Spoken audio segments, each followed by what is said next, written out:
د مولوي محمد یعقوب مجاهد سخت غصه تاجکستان ته.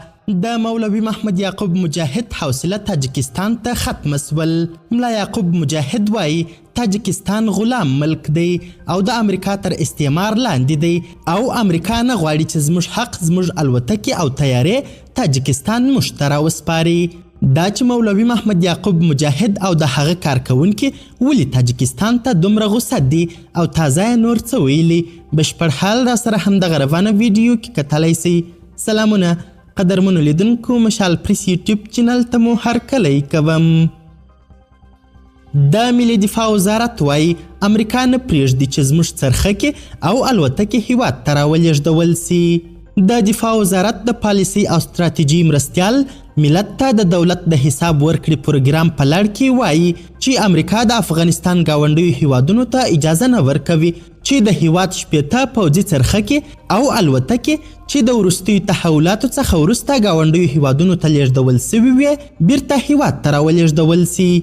مولوي محمد یعقوب مجاهد هم له تاجکستان څخه په سخت انداز غوښتنه کړې ده چې زموږ حق زموږ الوتکې او زموږ تیارې موږ ته راوسپارئ. تاسو حق نه لرئ چې زموږ تیارې په خپل ملکیت کې وساتئ. موږ په وار وار غوښتنه کړې ده خو په هکله یې تاسې کوم اقدام نه دی کړی. دا ځل په سخت ډول غوښتنه کوو چې زموږ الوتکې ژر تر ژره موږ ته راوسپارئ.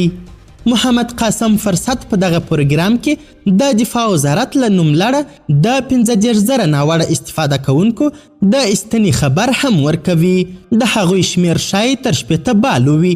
دمګړی په یوه یا دوه هیوادونو کې دي او موږ له هغوی څخه رسما غوښتنه کوو خو هغوی د دې لپاره اقدام نه کوي ځکه چې د امریکا تر فشار لاندې دي. د ملي دفاع وزارت د تیر کال په اوږدو کې د دغه وزارت له لوري د ترسره سوو عملیاتو په تړاو معلومات ورکوي.